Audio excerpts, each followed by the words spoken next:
Quand on pense aux Vikings, on a tout de suite en tête des images de pillage, de violence, mais derrière cette réputation, il y a une histoire qui est pas mal plus complexe et fascinante.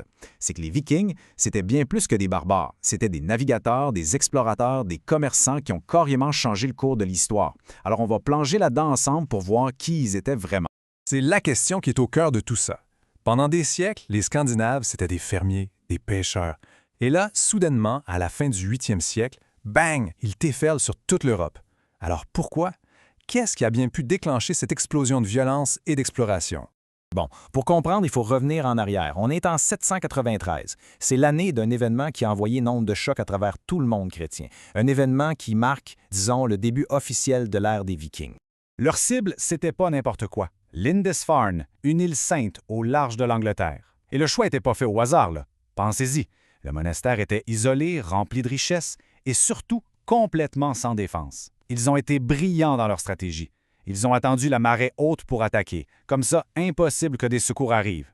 L'assaut a été d'une brutalité incroyable et ça a marqué les esprits pour des générations. Et la preuve de cette horreur, on l'a. Elle est gravée dans la pierre. On l'appelle la pierre du jugement dernier et on l'a découverte justement à Lindisfarne. Dessus, on voit une rangée de guerriers qui brandissent leurs haches. C'est un témoignage direct, vraiment glaçant de la terreur qu'ils ont pu inspirer. OK, un événement comme ça nous force à nous poser la question. Mais c'est qui ces gens-là, au juste? Qui étaient ces hommes capables d'une telle violence? Est-ce que l'image qu'on a du barbare assoiffé de sang, c'est vraiment toute l'histoire?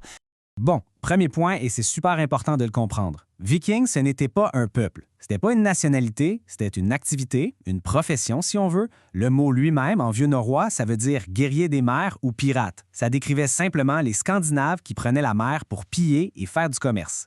On fait donc face à un vrai paradoxe. D'un côté, il y a le mythe, le sauvage sanguinaire. Mais de l'autre, la réalité historique nous montre des gens qui étaient aussi des explorateurs sans peur, des artisans incroyablement doués et même des politiciens assez rusés pour établir des routes commerciales qui allaient jusqu'à Constantinople. C'est pas rien. Alors pour comprendre pourquoi ces fermiers sont devenus des pirates, il faut aller voir d'où ils viennent. La réponse, elle se trouve dans les conditions de vie de l'époque en Scandinavie. En gros, c'est comme une recette avec 3 ingrédients clés qui ont tout déclenché. 1. Un environnement vraiment hostile et difficile. 2. Une culture guerrière où l'honneur, c'était tout. Et 3. Une compétition politique hyper féroce entre les chefs locaux. La Scandinavie, c'est une terre de montagnes et de forêts avec très peu de terres pour cultiver. Au 8e siècle, le climat s'est un peu amélioré, ce qui a fait augmenter la population. Mais plus de monde pour les mêmes ressources limitées, ça veut dire plus de compétition. Donc, pour un chef qui voulait gagner des partisans, une bonne façon de faire, c'était d'aller chercher de la richesse ailleurs. Et puis, il y a la culture. La religion, avec des dieux comme Odin et Thor, glorifiait la mort au combat.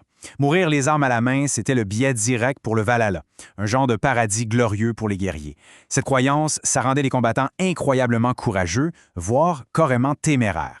Une culture guerrière, une pression sur les ressources, c'est bien, mais ça ne suffit pas. Il manquait un dernier élément, l'avancée technologique qui allait leur permettre de projeter leur puissance bien au-delà de leur propre côte. Et la clé, c'était la façon dont ils construisaient leurs navires.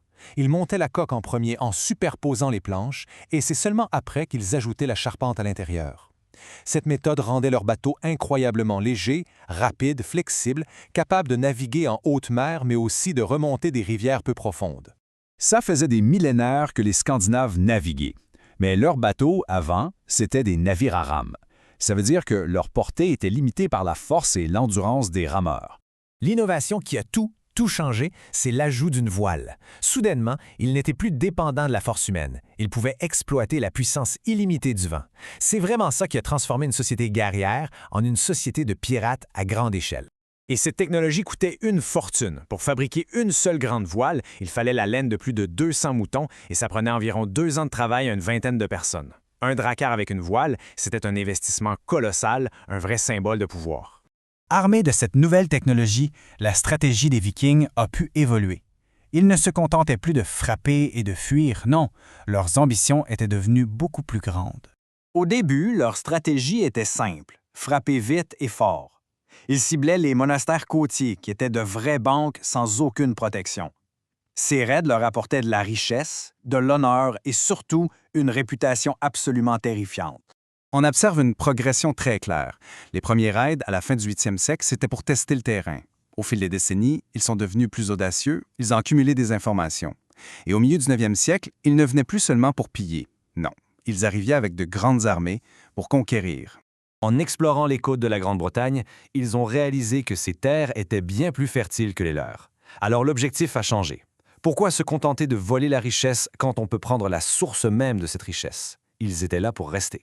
Ce qui nous amène à une dernière question. Quand on met tout ça ensemble, l'environnement hostile, la culture guerrière, l'innovation technologique, peut-on vraiment les réduire à de simples barbares? Ou était-il plutôt le produit inévitable de leur époque, des opportunistes qui ont saisi leur chance et qui, au passage, ont complètement redessiné la carte de l'Europe?